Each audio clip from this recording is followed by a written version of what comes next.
എനിക്കൊരു 12-13 വയസ്സൊക്കെ ആകുമ്പം എനിക്ക് ഓർമ്മയുണ്ട്, വീട്ടിൽ തെങ്ങ് കയറാൻ പോലും ഒരാൾ വരില്ലായിരുന്നു. കാരണം ഞാൻ എല്ലാ പുരുഷന്മാരോടും പ്രണയം പറയും. ഇപ്പം എനിക്ക് ചിരി വരികയാണ് അത് ഓർക്കുമ്പോൾ. പോസ്റ്റ്മാന് വരെ പ്രേമലേഖനം കൊടുത്തിട്ടുണ്ട് ഞാൻ. അപ്പോൾ അടുത്ത വീട്ടിൽ താമസിക്കുന്ന 2 പയ്യന്മാരുടെ 2 ചേട്ടന്മാർ, മുതിർന്ന ചേട്ടന്മാരുടെ പാരൻസ് പരാതിപ്പെട്ടതായിട്ട് ഒരിക്കൽ അമ്മ പറഞ്ഞല്ല, എൻ്റെ നൈബർ പറഞ്ഞ് ഞാൻ അറിഞ്ഞിട്ടുണ്ട്. ഇങ്ങനെ അവരോട് സാധാരണ ആൺകുട്ടികൾക്ക് ഉണ്ടാകുന്നതിനേക്കാൾ കൂടുതൽ അടുപ്പം ഞാൻ കാണിക്കുന്നതായിട്ടും അതേ തുടർന്ന് പല പ്രശ്നങ്ങളും ഉള്ളതായിട്ട് പരാതിപ്പെടുക. ഒരു ദിവസം ഞാൻ സ്കൂളിൽ നിന്ന് വന്ന സമയത്ത് അമ്മ ഇങ്ങനെ കരഞ്ഞ് നിലത്തിങ്ങനെ, സാധാരണ നിലത്തൊന്നും എൻ്റെ അമ്മ കിടക്കുന്നതും കണ്ടിട്ടില്ല, പക്ഷെ അന്ന് വളരെയധികം വികാരാധീനയായിട്ടിങ്ങനെ വികാരവിവശയായിട്ട് നിലത്ത് കിടന്ന് കരയുന്ന ഞാൻ കണ്ടു. അപ്പോൾ ചോദിച്ചപ്പോൾ എന്നോട് പറഞ്ഞു, ഒന്നുമില്ല, നീ പോയി ചായ കുടിക്കുക എന്ന് പറഞ്ഞ് എന്നെ ഇങ്ങനെ നോക്കിയ ഒരു രംഗം എനിക്ക് ഓർമ്മയുണ്ട്. പിന്നെയാണ് ഇത് ഇങ്ങനെ ഒരു പ്രശ്നത്തിൻ്റെ പുറത്താണെന്ന് ഞാൻ അറിയുന്നത്. അവർക്ക് എന്ന് വെച്ചാൽ അത് എന്താ പറയുക, ഒരുപക്ഷെ അവർ ആഗ്രഹിച്ചിട്ട്, അതിപ്പോൾ നമ്മൾ പറയാൻ പാടില്ല, അങ്ങനെയൊന്നും പറയാൻ പാടില്ലാത്തതുകൊണ്ട് ഞാനത് പറയുന്നില്ല. ഇത്രയേ ഉള്ളൂ, വ്യത്യാസങ്ങളുള്ളൊരു കുട്ടിയാണെന്ന് അവർക്ക് ചെറുപ്പം മുതലേ അവർക്ക് മനസ്സിലായിട്ടുണ്ട്. പക്ഷേ ആ വ്യത്യാസങ്ങളോടുകൂടി തന്നെ അവർ മുന്നോട്ട് കൊണ്ടുപോകുന്നതിൽ പ്രയാസം കാണിച്ചിട്ടില്ല എന്ന് എനിക്ക് മനസ്സിലായിട്ടുണ്ട്. എനിക്ക് എപ്പോഴും ഓർമ്മയുണ്ട്, എനിക്കൊരു പ്രണയം, അതിപ്പോഴൊന്നുമല്ല, അതായത് ബാല്യത്തിൻ്റെ സമയത്തൊന്നുമല്ല, ഞാൻ വർക്ക് ചെയ്യുന്ന സമയത്ത് എനിക്കൊരു പ്രണയം ഉണ്ടായപ്പോൾ ഒരു പുരുഷനെ വിവാഹം കഴിക്കണമെന്ന്, ഞാൻ പുരുഷനായിട്ടിരിക്കാൻ മറ്റൊരു പുരുഷനെ വിവാഹം കഴിക്കണമെന്ന് ഞാൻ ആവശ്യപ്പെട്ടപ്പോൾ അതുവരെ ഉണ്ടായിരുന്ന എല്ലാ സപ്പോർട്ടുകളും കീഴ്മേൽ മറിയുകയും അത് നമ്മുടെ സമൂഹം അംഗീകരിക്കില്ല എന്ന് അമ്മ പറഞ്ഞത് എനിക്ക് നല്ല ഓർമ്മയുണ്ട്. അതൊക്കെ കുറച്ച് വർഷങ്ങൾക്ക് ശേഷമാണ്. ഗ്രാജുവേഷനൊക്കെ പോകുന്ന സമയത്ത് എൻ്റെ മനസ്സിലൊരു ഒറ്റ ചിന്തയുള്ളൂ, പഠിക്കണം, റാങ്ക് മേടിക്കണം, ട്യൂഷന് പോകണം. ഇത് മാത്രമേ എൻ്റെ മനസ്സിലുള്ളൂ. ആദ്യത്തെ വർഷങ്ങളിലൊക്കെ, ഒരു ഫസ്റ്റ് ഇയറിലൊക്കെ ഐക്കഫും അങ്ങനെ കുറേ ആക്ടിവിറ്റീസൊക്കെ ആയിട്ട് മുന്നോട്ട് പോയെങ്കിലും സെക്കൻഡ് ഇയറും തേർഡ് ഇയർ, അന്ന് ഇയറാണ്, സെമസ്റ്റർ വൈസ് അല്ല. ആ സമയത്ത് ഹോർമോൺ തെറാപ്പി നടക്കുന്ന സമയം ഒരുപാട് ക്ലാസ്സുകൾ മിസ്സായിട്ടുണ്ട്. അപ്പോൾ ഈ മിസ്സാകുന്ന ക്ലാസ്സുകളൊക്കെ ടീച്ചേഴ്സ് നമുക്ക്, അതായത് ആ ക്ലാസ്സുകൾ പിന്നെ എടുത്തു തരും, പഠിപ്പിക്കും, ക്വസ്റ്റ്യൻ പേപ്പേഴ്സ് തരും, പഠിപ്പിക്കും. അതായത് എക്സാം നടക്കാൻ പോകുന്നതല്ല, 10 വർഷം മുമ്പുള്ള ക്വസ്റ്റ്യൻ പേപ്പേഴ്സ്, അതിൻ്റെ റെഫറൻസ് തരും. അപ്പോൾ ആ സമയത്തൊക്കെ പാരൻസിനുണ്ടായിരുന്ന ഒരു വിഷമം എന്ന് പറയുന്നത്, ഡോക്ടേഴ്സാണല്ലോ പറയുന്നത്, ഹോർമോൺ ഇല്ല, മെയിൽ ഹോർമോൺ ഇല്ല, മീശയും താടിയില്ല, ടെസ്റ്റിസിന് ടെസ്റ്റിസിൻ്റെ ഒരു ട്രീറ്റ്മെൻറ്റ്, അതായത് ഞാൻ പറഞ്ഞു, അത് ടെസ്റ്റിസ് ബയോപ്സി നടത്തിയതിൻ്റെ ഒരു റിസൾട്ട് ഈ ഡോക്ടേഴ്സിൻ്റെ ഒരു പ്രശ്നം വെച്ചാൽ, ഒരു ഡോക്ടർ ചെയ്ത കാര്യം വേറെ ഡോക്ടർ അംഗീകരിക്കില്ല. ഈ ടെസ്റ്റിസ് ബയോപ്സിയുടെ റിസൾട്ട് കൊണ്ട് കൊടുത്തപ്പോൾ അത് അങ്ങനെയും മറച്ചു വെച്ചിട്ട് ഡോക്ടർ പറഞ്ഞു നമുക്ക് ഹോർമോൺ തെറാപ്പിക്ക് പോകാമെന്ന്. അപ്പോൾ ഒരു 16 കഴിഞ്ഞ് 17, 18, 19, 20 ഈ 4 വർഷം കണ്ടിന്യൂസ് ആയിട്ട് ഹോർമോൺ തെറാപ്പി നടത്തി.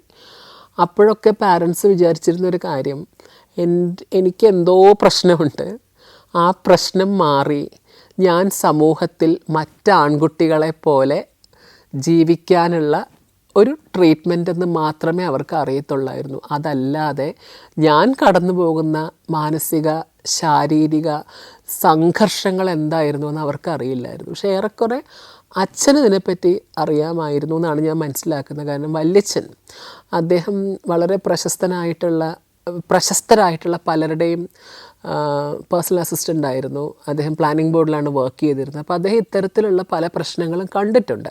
അപ്പോൾ എന്നെയും കൊണ്ട് ഹോസ്പിറ്റലിൽ പോകുന്ന സമയത്ത് വല്യച്ഛൻ പറയായിരുന്നു, മോനെ, ഇത് മോൻ്റെ മാത്രം പ്രശ്നമല്ല, ഇങ്ങനെ പ്രശ്നങ്ങൾ അനുഭവിക്കുന്ന നിരവധി സെലിബ്രിറ്റികൾ വരെ നമ്മുടെ നാട്ടിലുണ്ട്.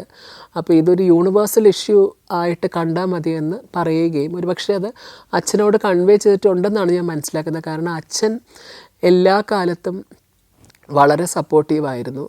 അച്ഛൻ മരിക്കുന്നവരെയും ലിംഗമാറ്റ ശസ്ത്രക്രിയയ്ക്കും സപ്പോർട്ടീവായിരുന്നു. അതിന് ശേഷം അച്ഛൻ ഒരുപാട് ആശങ്കകളോടുകൂടി മരിച്ചത്. കാരണം അപൂർണമായൊരു ആൺജീവിതം, അത് കഴിഞ്ഞ് ഗേ ആണെന്ന് ആളുകൾ പറയുന്നു, ഗേ ആണെന്ന് സ്വയം വിശ്വസിക്കുന്നു അത് കഴിഞ്ഞ് കേരിയോടൈപ്പ് നടത്തുന്നു, ഇൻ്റർസെക്സ് ആണെന്ന് അറിയുന്നു. അപ്പം അതിന് മുമ്പ് ഈ ഗേയ്ക്കും ഇൻ്റർസെക്സിനും ഇടയ്ക്കൊരു ട്രാൻസ്ജെൻഡർ ജീവിതം ജീവിക്കുന്നു. ഇൻ്റർസെക്സ് ആണെന്ന് തിരിച്ചറിഞ്ഞ ശേഷം ലിംഗമാറ്റ ശസ്ത്രക്രിയ നടത്തി ട്രാൻസ്സെക്ഷലായി ഒരു പെൺജീവിതം ആരംഭിക്കുന്നു. അപ്പോൾ ഈ അച്ഛനെ സംബന്ധിച്ച് മകൾ എന്താകും, മകൾക്ക് എന്ത് ഭാവിയാകും, ഇത്രയും പഠിച്ചിട്ടുണ്ടെങ്കിൽ അവൾക്കൊരു ജോലി കിട്ടുമോ, അങ്ങനെയുള്ള പലതരം ആശങ്കകൾ അച്ഛനുണ്ടായിരുന്നു. പക്ഷേ അച്ഛൻ മരിച്ച 2017 ശേഷം എൻ്റെ ഒരു ലിറ്റററി കരിയർ എടുത്ത് നോക്കിക്കഴിഞ്ഞാൽ വെച്ചടി അച്ചീവ്മെൻറ്റ്സ് ആണ്. ഇപ്പം എനിക്കൊരൊറ്റ സങ്കടമേ ഉള്ളൂ, എൻ്റെ ജീവിതത്തിൽ ഒരേ ഒരു സങ്കടമേ ഉള്ളൂ, അത് ഇത്രയേ ഉള്ളൂ. അച്ഛൻ കൂടെ ഉണ്ടായിരുന്നെങ്കിൽ ഒരു പക്ഷേ ആശങ്കാഭരിതമായൊരു ജീവിതത്തിനപ്പുറത്തേക്ക് മകൾ ഇത്രയും ലോകത്തിൽ അറിയപ്പെട്ടു എന്നുള്ള കാര്യം അച്ഛൻ അറിഞ്ഞുകൊണ്ട് ഒരു 2 വർഷം കൂടെ അച്ഛൻ ജീവിച്ചിരുന്നെങ്കിൽ ഒരു പക്ഷേ എനിക്ക് സ്റ്റേറ്റ് അവാർഡ് കിട്ടിയത് എൻ്റെ അച്ഛൻ്റെ കയ്യിൽ കൊണ്ട് കൊടുക്കാമായിരുന്നു എന്ന് എനിക്ക് എപ്പോഴും തോന്നിയിട്ടുണ്ട്. എനിക്ക് ഓർമ്മയുണ്ട്, ശസ്ത്രക്രിയ ചെയ്തിട്ട് ഞാൻ എൻ്റെ വീട്ടിലേക്ക് വന്ന സമയത്ത് മേഡിനോട് അമ്മ പറയുന്നൊരു കാര്യം ഞാൻ കേട്ടതാണ്. അത് എന്തിനാണ് ഇതിനൊക്കെ പോയത്, ദൈവം എങ്ങനെ സൃഷ്ടിച്ചോ അതേപോലെ ജീവിക്കണമായിരുന്നു, മരിച്ചാൽ നമ്മൾ കൊണ്ട് സംസ്കരിക്കില്ലേ എന്ന് അമ്മ ചോദിച്ചത് ഞാൻ കേട്ടിരുന്നു. ഞാനത് മേഡോട് ഡിസ്കസ് ചെയ്യുകയും ചെയ്തു. അപ്പോൾ അവരൊന്നും കുട്ടി അത് അങ്ങനെയൊന്നും ആയിരിക്കില്ല അമ്മ പറഞ്ഞതെന്ന് എനിക്ക് പറഞ്ഞതായിട്ട് ഞാനിപ്പോഴും ഓർക്കുന്നുണ്ട്. എന്നെ സംബന്ധിച്ച് ഞാൻ ഷർട്ടും പാൻസും ആണ് കൂടുതൽ ധരിച്ചത്. Mundu I was not comfortable with. കാരണം അത് മടക്കി കുത്തുമ്പോൾ എൻ്റെ നഗ്നത കാണുന്നത് എനിക്ക് വലിയ പ്രശ്നമായിരുന്നു. കാല് തൊടയൊക്കെ കാണലേ ആളുകൾ. അപ്പോൾ I was not happy to wear that. ഒരു നിക്കർ ഇടുന്ന തന്നെ ഇത്രയും ഇറക്കമുള്ള നിക്കറാണ് ഞാനിടുള്ളൂ. അതിൽ മുകളിലോട്ടുള്ള നിക്കർ ഇടാൻ ഐ ഓൾവേസ് ഫെൽ ഡിസ്കംഫർട്ട്. ഇത്ര ഇറക്കമുള്ള ഡ്രസ്സൊക്കെ ഞാൻ യൂസ് ചെയ്യുക. കാരണം എനിക്ക് എൻ്റെ ശരീരം അന്ന് ഞാൻ വിചാരിച്ച് വളരെ പവിത്രമാണ് ശരീരം എന്നൊക്കെ വിശ്വസിച്ചിരുന്ന ഒരു കാലഘട്ടമായിരുന്നു. അപ്പോൾ അതിൽ ഞാനൊരു പെൺകുട്ടിയുടെ ശരീരമാണോ എനിക്കെന്ന് എനിക്ക് പലപ്പോഴും തോന്നിയത് കൊണ്ടായിരിക്കാം അത് അങ്ങനെ പ്രദർശിപ്പിക്കാൻ പാടില്ല എന്ന് വിശ്വസിച്ചിട്ടുള്ളതായിരിക്കാം. I was not comfortable with some other kind of dress. പിന്നെ ഞാൻ കുർത്ത ഉപയോഗിക്കുമായിരുന്നു. കുർത്ത ഞാൻ ഉപയോഗിക്കുന്നത് എൻ്റെ അമ്മയ്ക്ക് ഇഷ്ടമല്ലായിരുന്നു. കാരണം ഞാൻ കുർത്ത ഉപയോഗിച്ചിരുന്നത് ചുരിദാറിന് പകരം എന്നുള്ള രീതിയിലാണ് ഞാൻ കുർത്ത യൂസ് ചെയ്തിരുന്നത്. അപ്പോൾ അമ്മയ്ക്ക് ഞാൻ ഈ കുർത്ത യൂസ് ചെയ്യുമ്പോൾ എൻ്റെ ശരീരം കൂടുതലും ഫീമെയിൽ ഒരു വുമൺ എന്നുള്ള രീതി ഒരു സിസ്ജെൻഡർ സ്ത്രീയെ പോലെ തോന്നുന്നു എന്ന് കരുതിയിട്ടായിരിക്കാം ഞാൻ കുർത്ത യൂസ് ചെയ്യുന്നത് അമ്മയ്ക്ക് ഒട്ടും ഇഷ്ടമല്ലായിരുന്നു.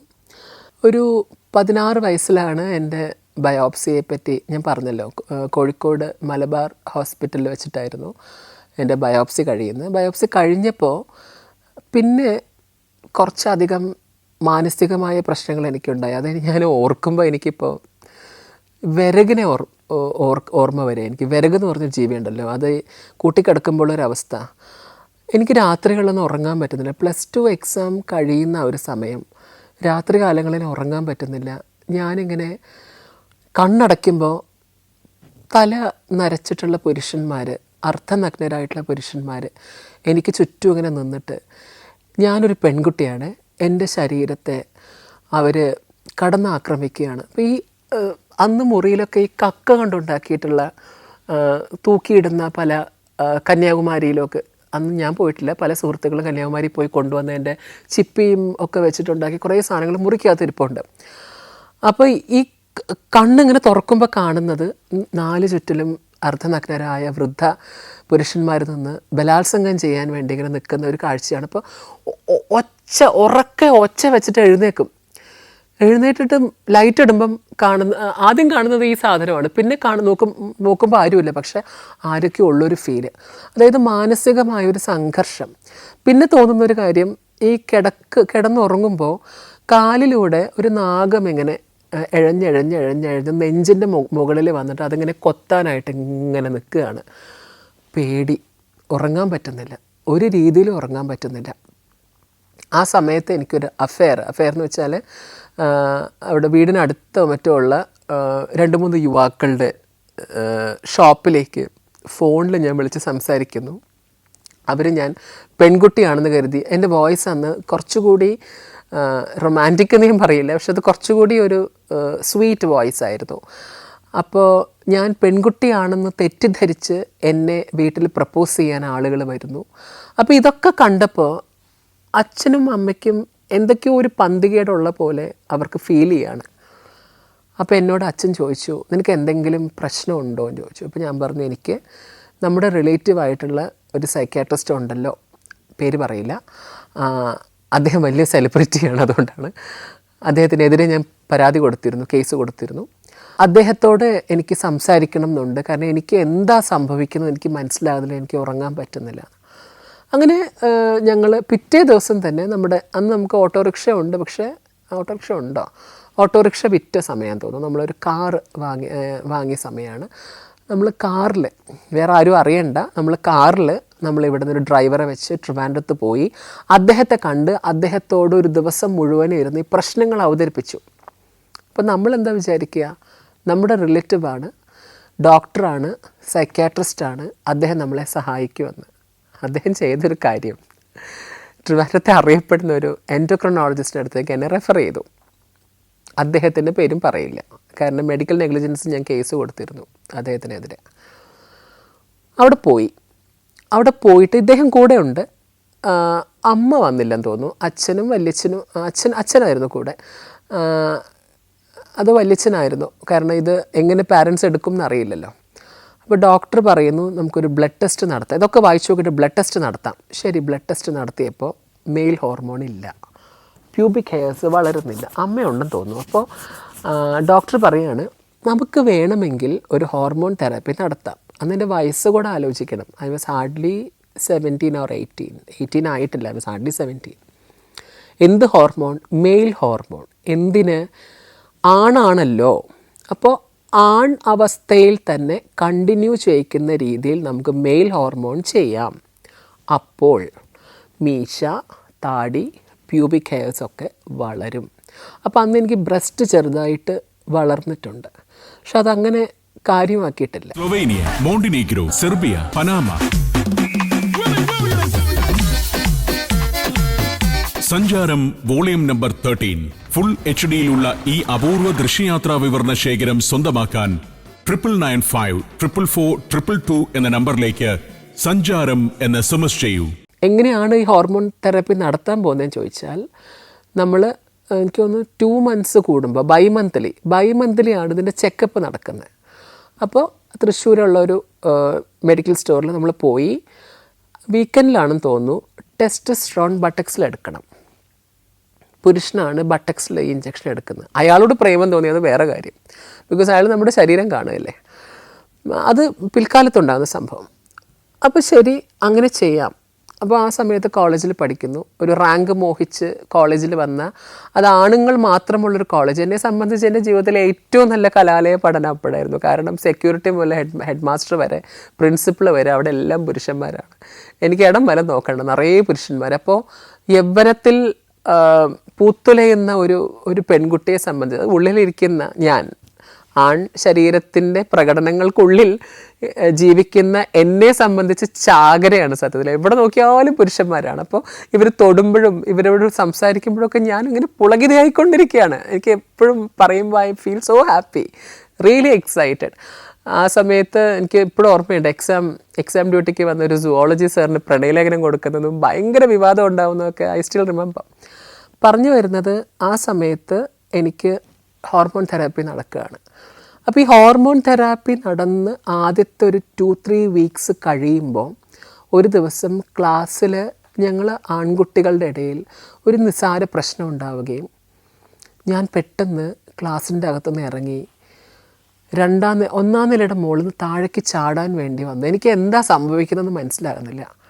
ഉടനെ പിള്ളേരെല്ലാം, ബോയ്സ് എല്ലാം ഇങ്ങനെ വട്ടം വിട്ട് പിടിച്ചു. അപ്പോഴും എനിക്ക് ഇക്കളാവുക ചെയ്യുന്നത്. വട്ടം വിട്ട് പിടിച്ച് എന്നെ താഴെ കൊണ്ടിരുത്തി. ഫാദറിനെ ഉടനെ വിളിപ്പിച്ചു. അപ്പം നമുക്കിത് എന്താണെന്ന് മനസ്സിലാകുന്നില്ലല്ലോ. സൈക്യാട്രിക് പ്രോബ്ലം ആയിട്ടാണ് നമ്മളതിനെ കാണുന്നത്. ഡോക്ടറെ വിളിച്ചു, സൈക്യാട്രിസ്റ്റിനെ.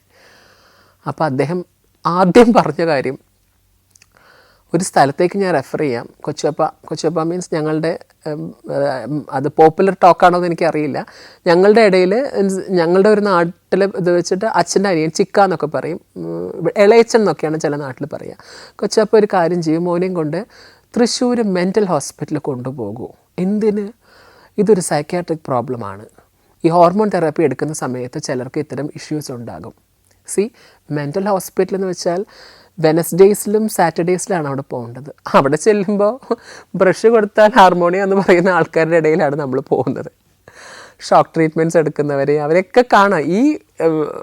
ഇത് അസുഖമാണെന്ന് ഞാൻ പറയില്ല, മറിച്ച് ഇത്തരത്തിൽ വൈവിധ്യമാർന്ന ഭീകരമാർന്ന അവസ്ഥകളുള്ള മനുഷ്യരുടെ ഇടയിലേക്ക് നമ്മൾ ഈ വീട്ടിൽ നിന്ന് മുതുവറയെന്ന് അവിടം വരെ എങ്ങനെ പോവും? ഓട്ടോറിക്ഷയിൽ പോവും. കാരണം ആരും കാണാൻ പാടില്ല. മെൻ്റൽ ഹോസ്പിറ്റലാണല്ലോ പോകുന്നത്.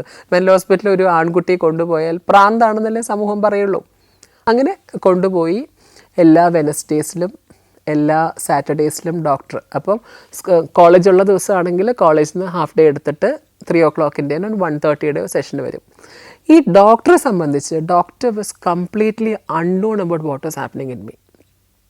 ഡോക്ടർ വിചാരിച്ചിരുന്നത് ഞാൻ ഹോമോസെക്ഷലാണെന്നാണ്. ഡോക്ടർ അപ്പോൾ എന്നോട് പറയും, ഈ ഗ്രൂപ്പ്, വി ഗ്രൂപ്പ്, എന്തോ ഒരു ഗ്രൂപ്പുണ്ട്, ഗേ ഗ്രൂപ്പ്, ജി ഗ്രൂപ്പ്, അങ്ങനത്തെ ജി ഗ്രൂപ്പിലൊക്കെ ജോയിൻ ചെയ്യണം, നിങ്ങൾ ഗേ ആണ്, നിങ്ങൾ ഹോമോസെക്ഷലാണ്. അപ്പോഴും ഞാൻ പറയുന്നത്, doctor I don't feel so. എനിക്ക് ആണിനോട് താല്പര്യമുണ്ട്, സത്യമാണ്. I feel for a man, I wanted to have a sex with a man, but I don't feel myself as a man. അങ്ങനെയാണെങ്കിലല്ലേ ഹോമോസെക്ഷലാണെന്ന് പറയാൻ പറ്റുള്ളൂ. പക്ഷേ എൻ്റെ ആ ഒരു അവസ്ഥ, ഞാൻ പറയുന്നത് എന്താണെന്ന് കൺവിൻസ്ഡ് അല്ലായിരുന്നു അദ്ദേഹം.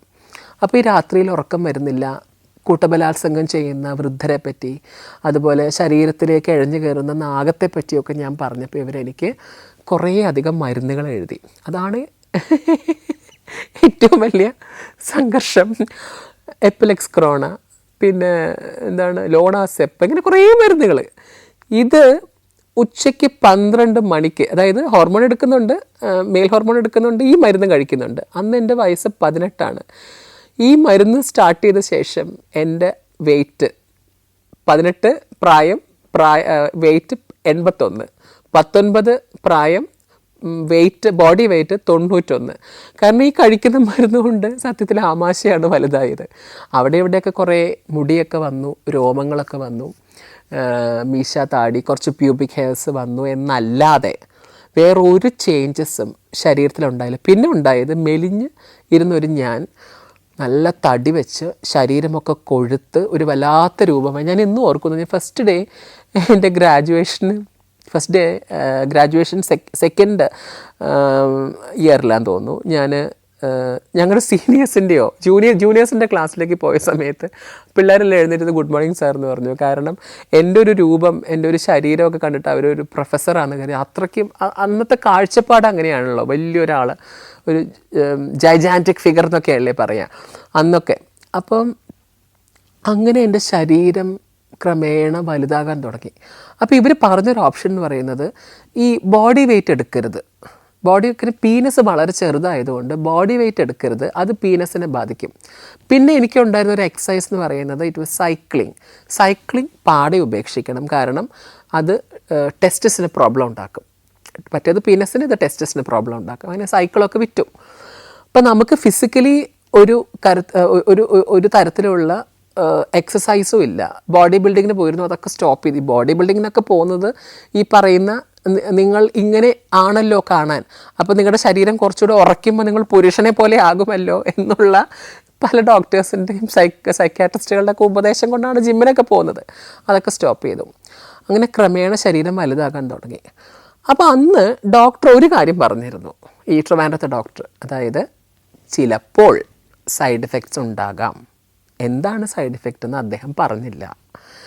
പക്ഷേ ഒരു 27 വയസ്സൊക്കെ ആയപ്പോഴേക്കും ഈ കാൽമുട്ടിന് വേദന വരാൻ തുടങ്ങി. നടക്കുമ്പോൾ കുതിര നടക്കുന്ന പോലെ ഒരു ശബ്ദം, ടക് ടക് ശബ്ദം. എന്താണെന്ന് ടെസ്റ്റ് ചെയ്യുമ്പോഴാണ് കാട്രിഡ്ജ് ഇല്ല. എന്തിന്? മുട്ടിന് കാട്രിഡ്ജ് ഇല്ല. കാട്രിഡ്ജിൻ്റെ അകത്ത് ഒരു ഓയിൽ പോലെ എന്തോ ഒരു ലിക്വിഡ് ഉണ്ടല്ലോ, അതെല്ലാം വറ്റിപ്പോയി. അപ്പോൾ എന്താണ് അസുഖം? ഓസ്റ്റിയോ ആർത്രൈറ്റിസ് ആണ്, OA. അപ്പോഴേക്കും ഹോർമോൺ തെറാപ്പിയൊക്കെ സ്റ്റോപ്പ് ചെയ്തു. OA ആണെന്ന് പറഞ്ഞൊരു 2 വർഷം ചികിത്സിച്ചു, അലോപ്പതി നാട്ടിൽ. അത് ചികിത്സിച്ചുകൊണ്ടിരിക്കുമ്പോൾ ഇത് ചെയ്തിട്ട് ഒരു വ്യത്യാസവും ഇല്ല. അന്ന് എനിക്ക് ജോലിയുണ്ട് പൊന്നാനിയിൽ ടീച്ചറായിട്ട്. ഡോക്ടർ ഒരു ഓപ്ഷൻ പറഞ്ഞു, ഒന്നുകിൽ ജോലി റിസൈൻ ചെയ്യാം, അതേ ഉള്ളൂ വഴി. കാരണം പോണ്ട, വീട്ടിൽ തന്നെ ഇരുന്നാൽ മതി. വീട്ടിൽ തന്നെ ഇരുന്നാൽ എങ്ങനെ ജീവിക്കുക? അങ്ങനെ അവിടെ തന്നെ പൊന്നാനി തന്നെ ജീവിക്കാൻ, വീടൊക്കെ വാടകയ്ക്ക് എടുത്ത് താമസിക്കാൻ തുടങ്ങി. ഇത് 2-3 എനിക്കൊന്ന് 1.5 വർഷം ഇത് അലോപ്പതി ചെയ്തിട്ട് there was no change in my കാൽമുട്ട്. മെയിൽ ഹോർമോൺസ് ആണ് എൻ്റെ ശരീരത്തിൽ ഇൻജെക്റ്റ് ചെയ്തുകൊണ്ടിരുന്നതെങ്കിലും എനിക്ക് എൻ്റെ ഉള്ളിൽ ഞാനായി ഒരു സ്ത്രീ, ഒരു പെൺകുട്ടി, ഒരു കൗമാരക്ക്. എനിക്കൊന്ന് ഇളക്കങ്ങൾ എന്ന സിനിമ കണ്ടിട്ടുണ്ടായിരിക്കും നിങ്ങൾ. ഇളക്കങ്ങൾ സിനിമയിലെ നായികയെ പോലെയായിരുന്നു ഞാൻ ആ സമയത്ത്. ഞാൻ ഈയിടയ്ക്കാണ് ആ സിനിമ കാണുന്നത്. അപ്പോൾ എനിക്ക് എന്നെ തന്നെ ശരിക്കും അതിൽ കോറിലേറ്റ് ചെയ്യാൻ പറ്റി. അങ്ങനെ ആയിരുന്നു ഞാൻ. ഒരു പൂ കാണുമ്പോൾ, അടുത്ത വീട്ടിൽ പണിക്ക് വരുന്ന ഒരു പുരുഷനെ കാണുമ്പോൾ, ഒരു പോസ്റ്റ്മാനെ കാണുമ്പോൾ, ഒരു ബസ് കണ്ടക്ടറെ കാണുമ്പോൾ, എന്തിനൊരു കാളയെ കാണുമ്പോൾ വരെ നാണം തോന്നിയിരുന്ന ഒരു പ്രായമായിരുന്നു അത്. അതിൻ്റെ അർത്ഥം ഇത്രയേ ഉള്ളൂ. നിങ്ങൾ എത്ര മെയിൽ ഹോർമോൺസ് ചെയ്താലും പ്രകൃതി exist. Actual nature is there. ആ നേച്ചർ എന്നെ കൂടുതൽ എന്നിലേക്ക് എത്തിക്കുകയായിരുന്നു. സൈഡ് എഫക്ട്സ് ഒരുപാട് ഉണ്ടായിട്ടുണ്ട്. ഞാൻ ഈ പറഞ്ഞ പോലെ ഒരുപാട് സൈഡ് എഫക്ട്സ് ഉണ്ടായിട്ടുണ്ട്. കോണിപ്പടി ഒന്നും കയറാൻ പറ്റില്ല. ഇന്നും എൻ്റെ ഒരു കരിയർ നോക്കിക്കഴിഞ്ഞാൽ ഞാനൊരു 500-ലേറെ വേദികൾ, എൻ്റെ 2016 മുതൽ 2026 വരെ 500-ലേറെ വേദികൾ ഞാൻ പോയിട്ടുണ്ട്. പക്ഷേ പോഡിയില്ലാതെ എനിക്ക് സംസാരിക്കാൻ പറ്റൂല. എനിക്ക് ഒരുപാട് സമയം നിന്ന് സംസാരിക്കാൻ പറ്റൂല. അച്ഛനെ ഹോസ്പിറ്റലിൽ കൊണ്ടുപോകുന്ന സമയത്ത് മുറി പൂട്ടിയിട്ട് അമ്മ അങ്ങ് പോയി. കാരണം എന്താ, ഞാൻ ഹോസ്പിറ്റലിൽ പോയാൽ അച്ഛനൊരു പക്ഷേ നല്ല ട്രീറ്റ്മെൻറ്റ് കിട്ടിയെന്ന് വരില്ല. ആരൊക്കെയാണെന്ന് പറഞ്ഞാലും ട്രാൻസ്ജെൻഡറാണ് വന്നിട്ടുള്ളത്. എൻ്റെ അമ്മ വയ്യാതിരിക്കുമ്പോൾ അമല ഹോസ്പിറ്റലിൽ കൊണ്ടുപോയ സമയത്ത് ഒരു നഴ്സ് ചോദിച്ച ചോദ്യം എനിക്കിപ്പോഴും ഓർമ്മയുണ്ട്. കമ്മ്യൂണിറ്റി മദറാണോ എന്ന്. ഞാൻ അവരോട് ചോദിച്ചു, എന്താണ് കമ്മ്യൂണിറ്റി മദർ? അതായത് ഞാൻ ട്രാൻസ്ജെൻഡർ ആണെന്ന് അവർക്ക് മനസ്സിലായി. ഞാൻ ട്രാൻസ്ജെൻഡർ ആണോ എന്ന് എന്നോട് നേരിട്ട് ചോദിക്കുന്നതിന് പകരം എൻ്റെ അമ്മ കമ്മ്യൂണിറ്റി മദറാണോ എന്ന് ചോദിക്കണമെങ്കിൽ അവരുടെ ബോധം എവിടെ കിടക്കുന്നു? ഒരു ബോധം എവിടെ കിടക്കുന്നു? അമ്മ അംഗീകരിച്ചത് എന്താണെന്ന് ചോദിച്ചാൽ, കൃത്യമായിട്ട് പറഞ്ഞാൽ എൻ്റെ കല്യാണത്തിന് ശേഷമാണ് എൻ്റെ അമ്മയ്ക്കിത് മനസ്സിലാകുന്നത്.